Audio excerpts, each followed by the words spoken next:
Not long after this Ataba upheaval, the Lord began to move on behalf of his servants. First was the miraculous recovery of those canoes they had stolen away.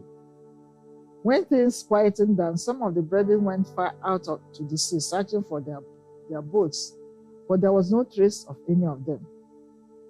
One day, after an extensive but fruitless search, they decided to quit their searching. They were all experienced fishermen and had gone as far as Orokota on the ocean front. On their way back home, the Lord laid it on the heart of Lawrence Martins, now an elder, to go and search for the boat in the Evil Forest. An Evil Forest is a forest grove entirely dedicated to juju. There they threw away corpses of people who had died in a manner they considered a bad omen, such as death by drowning, or women who died during or after childbirth, or from certain diseases like dropsy. It was a forest where mortals dared not enter for fear of evil spirits, except after rituals. The brethren got there and saw one of their boats tied to a tree trunk. They caused the tree and the evil forest and pulled out their boat. That was the first victory. When the people saw them coming back and with the boat, they began to fear the God of the church. About a week, incredible but true.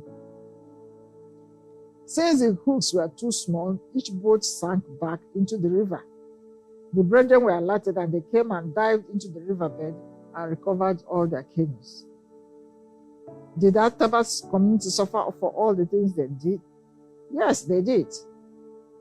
3 months later, the youth of Ataba went to war against a nearby island and killed some people in the process. Those were the days of the military, and as a reprisal, the government immediately dispatched troops of mobile policemen, the military wing of the Nigerian police force, to Ataba. The Mopol, or mobile as they were called, invaded Ataba and ransacked the town, destroying their houses and property, beating up and arresting many of the men, including their chiefs. The interesting thing about their invasion was that none of the Christians or their homes was attacked by the Mopol. It was like the angel of death passing through the land of Egypt, killing the firstborn of all the Egyptians and passing over the houses of the Israelites as he saw the blood of the Passover lamb on their doorpost. Similarly, in Ataba, it looked like someone was guiding the Mopol not to destroy the homes of the brethren and houses. Many ran into the homes of the brethren of Ataba were also detained in prison for almost 1 year to the church in Ataba, as was informed. Fast 3 years later, she made community violence exhibition. This fired them to guilty. 21 years later, the Reverend Pierce was able to come and do the dedication. And this time around, he was accompanied by his beloved wife, Diana. They were given a carnival reception with both regatta and all. Today, there are at least 7 Pentecostal churches in Ataba, worshiping God without molestation, all because one man, Numbere, has suffered and opened the way for the gospel in that land. Chapter 16, Sea Campaigns, number 3. I'm going to read on Kola, a very dramatic experience. So, in Kola, a satanic king bowed to Jesus. The island of Kola was much further down the Atlantic coast than the other places they had been to. To get there from Ke, which was the nearest village to it, you had to cross 3 seas, then on through another channel to the 2nd sea, yet another into a 3rd channel to the 3rd sea across to Kola. Though Kola was distant and remote, Apostle Numbere was determined to get the gospel across to them. Kola needed every and all preparations, prayers and fasting and all. So he co-opted into his team a brother nicknamed Apati, who used to claim he was adept at eating snakes, especially pythons.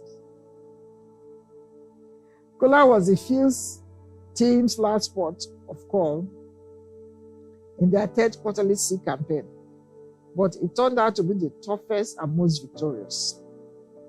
The story is eerie as well as captivating and exciting. Numbere has described it as one of the most hazardous trips he had ever had and one of the greatest highlights of his sea campaigns. He relieves the experience each time he narrates it, so much so that I am reproducing his narration here. Please read on. Quote, the campaign to Kola proved to be one of the most hazardous yet most exciting trips we had in all of our sea campaigns. It was a battle royal in which the Lord Jesus showed his supremacy and Satan was subdued. On 4 December 1976, we left Cape by 5 p.m. for Kola, all these are Kalabari Islands. Our only means of transportation was a dugout canoe to which we had attached a small engine. Slow. It turned out to be a windy day. The first channel was quite rough, and we wondered what the open sea would look like. We knew it was definitely going to be much rougher out there in the San Bartolomeo River. As we were about to burst out from this channel, we could see the sea stretched out there before us. It was terribly rough and windy. The waves were high and frightening as they rolled and billowed. The sea was roaring and angry looking. But when the sea is that rough, the local people say that the sea is laughing and the waves are clapping their hands. A laughing sea is definitely not. I was at the tail end of the boat and I could read fear, anxiety, and concern on the faces of my ministers, who were mostly young boys and girls. It was like they were saying, are we really going to cross the sea? It's so dangerous out there. We are going to perish if we dared. I could understand their fears. Nobody ever dared to attempt to cross those seas whenever they were that rough. Faced with imminent danger, the best thing would have been for us to turn back. But how could I?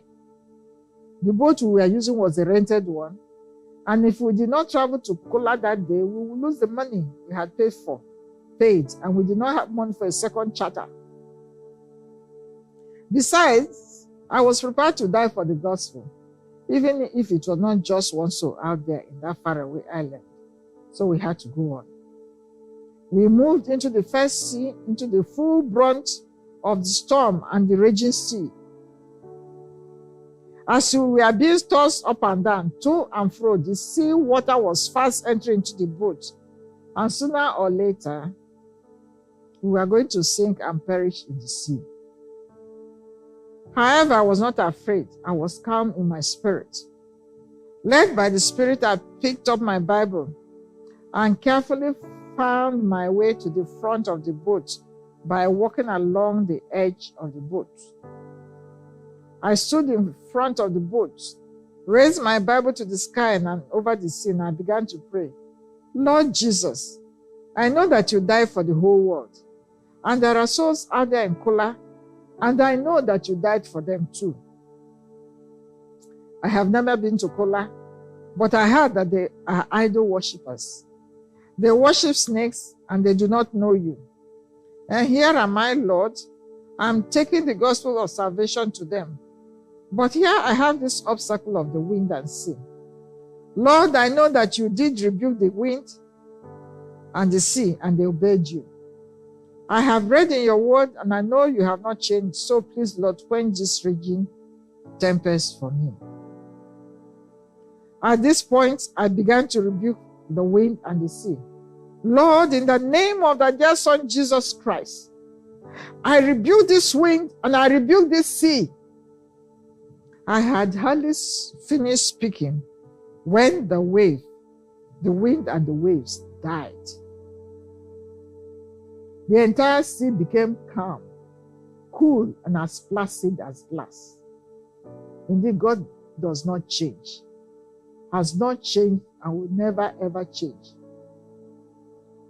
The Lord Jesus rebuked the wind and the sea, and they obeyed him. So also did I rebuke the wind and the sea in his name, and they obeyed me. I turned to look at the faces of my ministers. I could see smiles and confidence in their faces. Peace and calm had returned to their spirits and to their hearts. I put my Bible under my right arm and found my way back to my seat. Thus, we were able to cross that first sea without any further incidents. It was a wonderful experience. We thought that was the end of hitches in our way. We did not know that was only the first obstacle. By this time, it was dusk and darkness had started creeping. We entered into the second channel, but because we did not know the sea lane, mid-sea, our boat ran aground on a rock. We had to roll up our trousers and the sleeves of our shirts, jump into the water to heave and push our boat off the reef. Now the danger in that was that the sharp surface of the reef could have cut our legs, giving us dangerous, serious injuries. And we did not even have a first aid box with us. Or there could be some sharks lurking around in the corner. Blood from any injury on any of our legs would have been a perfect trade for them to have had us for their meal. Worse still, our boat could have been badly damaged and would have been stranded in that sea that night. Who knows what would have been our fate and delivered us? We succeeded in pulling our boat back into the water and moved on again. Finally, we arrived at the waterfront of Kula in the night. Here again was a third obstacle. This time it was not inclement weather or hostile natives. It was an attack by mosquitoes. Generally, the villages were infested by them, so we were used to be bitten by mosquitoes. The mosquitoes in Care were so many that my team members commented that Care mosquitoes have taken a decision to feed sumptuously on our blood. But the mosquitoes in Care were nothing when compared to those of Kula. The mosquitoes at Kula waterfront were different, something different. They came upon us like an invasion army, very much like the plague of flies in Egypt. There were so many that they flew into our eyes, into our nostrils. When we opened our mouths, they flew right in, and they beat us right through our clothes.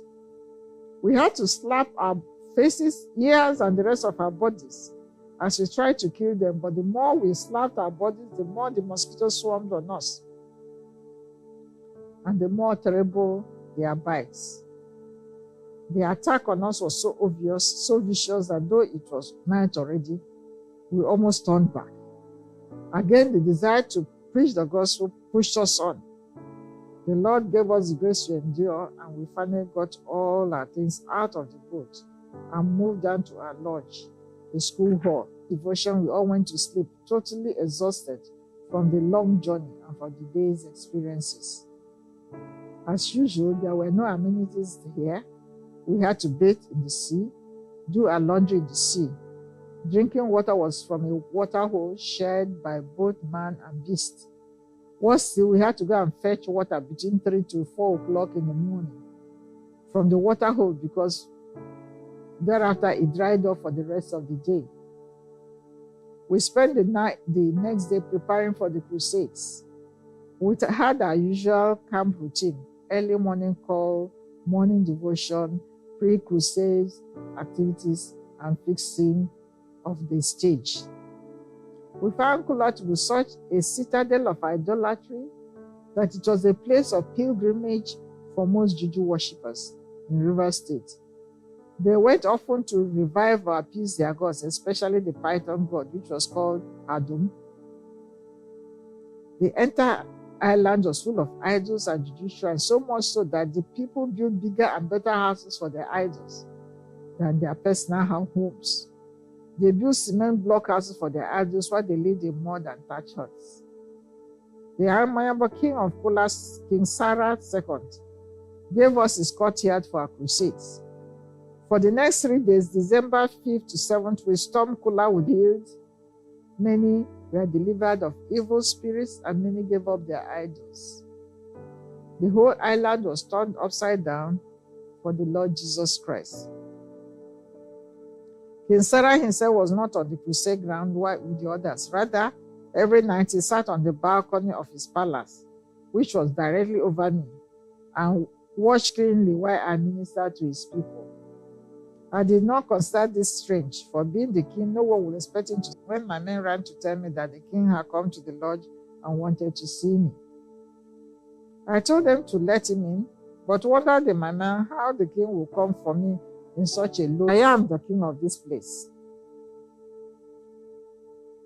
I rose up and respectfully greeted him.